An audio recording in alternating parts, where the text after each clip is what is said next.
மனித வாழ்வில் பயம் என்ன செய்யும்? மனிதருடைய மனதை ஆட்டி வைப்பது பயம். மனிதன் வாழ்வில் எப்போதும் பயத்தை தோற்றுவிக்கிறான்.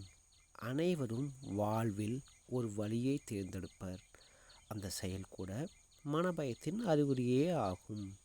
ஆனால் அந்த பயமானது ஏன் தோன்றுகிறது? சிந்தித்ததுண்டா? பயத்தின் அர்த்தம் வருங்காலத்தை பற்றிய விபரீதமான கற்பனையே. காலத்தை கட்டுப்படுத்துவது யார்? அதை கட்டுப்படுத்துவது நாமே. நமது விரோதியோ அல்லது இன்னொருவரோ கிடையாது.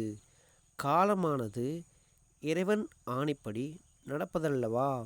அவ்வாறு இருக்க தமக்கு ஒருவர் இன்னல்களை விளைவிக்க திட்டங்களை வகுப்பார் என்றால் உண்மையில் அவரால் இன்னல் விளைவிக்க இயலுமா? இயலாது.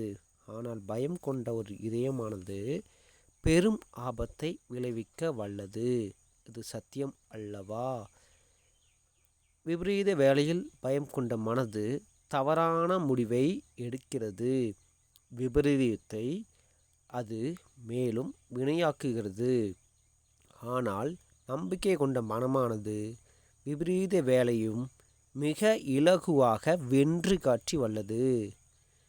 அதாவது மனிதன் தனது இதயத்தில் எந்த விபரீதம் நடக்கக்கூடாது என்று பயத்திற்கு இடமளிக்கிறானோ அது நடக்கிறது.